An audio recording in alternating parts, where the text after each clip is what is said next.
नमस्कार, जय सिया राम। कई लोगों ने हमसे पूछा कि सनातन तो सनातन है, उसकी प्रचार की क्या आवश्यकता है। मैं आपको ये बता दूं कि सनातन तो है, सदा से था, सदा से है, सदा से रहेगा।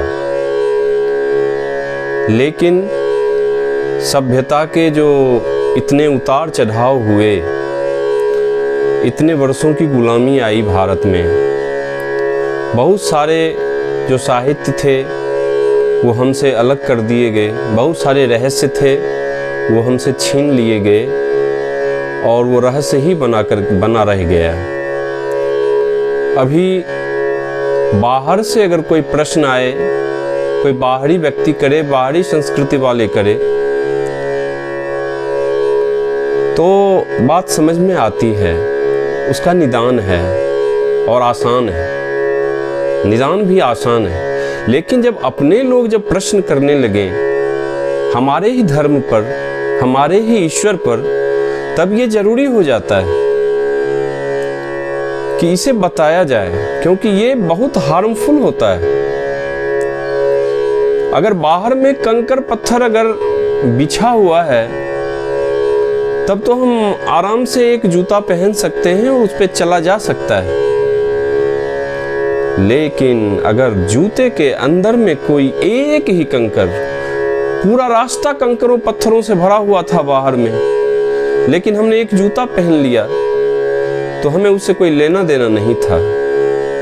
लेकिन जब एक छोटा सा भी तिनका कंकर का हमारे जूते के अंदर में पड़ा रह गया गलती से, तो फिर वो बहुत परेशान करता है, बहुत परेशान करता है। ये जो अंदर से जो आवाजें उठ रही हैं सनातन धर्म के खिलाफ, इसमें जरूरी हो जाता है कि आप लोगों को समझाया जाए, बताया जाए कि आपके पास क्या था और आपको क्या थमा दिया गया।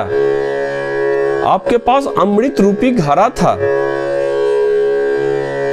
वो आपसे छीन लिया गया और आपके हाथ में एक झुनझुना थमा दिया गया और कहा गया यही तुम्हारा सब कुछ है। आप एक बार भगवत गीता को पढ़ें, देखिए कि उसमें किस प्रकार का दर्शन है। लोग कहते हैं वैज्ञानिक क्या होता है, विज्ञान क्या होता है। विज्ञान तो जिस चीज को देखेगा उसी को मानेगा, जिसको परखेगा उसी को मानेगा। विज्ञान जगत में न्यूटन से पहले ग्रेविटेशन को कौन जानता था? कोई नहीं जानता था। लेकिन इसका यह मतलब नहीं था कि ग्रेविटेशन था ही नहीं। जब पता लगा, जब नापा गया, परखा गया, तौला गया, तो बातें समझ में आई। इसलिए जो भी बातें हमारे सनातन में कही गई है वो विज्ञान से परख नहीं है। विज्ञान भी आज नहीं तो कल अपने प्रगति के जब उत्कर्ष स्थिति में जब विज्ञान होगा, अभी नहीं आई है वो प्रगति काल, उत्कृष्टतम काल अभी नहीं आई है। जब उच्चतम अवस्था पर जब विज्ञान पहुंचेगी तो जरूर इस बात को, ये इसी बात को वह बोलेगा, विज्ञान भी बोलेगा। क्या बोलेगा?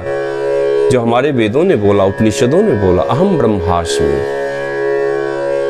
अनंत शक्ति लिए अनंत ऊर्जा का स्रोत हमारे अंदर है, हम भी उसी ब्रह्मांड के हिस्से हैं। लेकिन सब सोया हुआ है, सुसुप्त अवस्था में, और इतनी परेशानी लिए हुए हम जी रहे हैं, लेकिन फिर भी उफ नहीं कर रहे हैं, सोचते नहीं हैं क्या कारण है। मैं तो यही मानता हूं कि अपने बारे में आप जानना भूल गए, सोचना भूल गए, चिंतन करना भूल गए। एक बार लौटिए अपने घर की ओर, अपने सनातन धर्म की ओर, और देखिए तो सही इसमें क्या कुछ है। नमस्कार, जय सिया राम। फिर आगे के प्रसंग में मैं आऊंगा।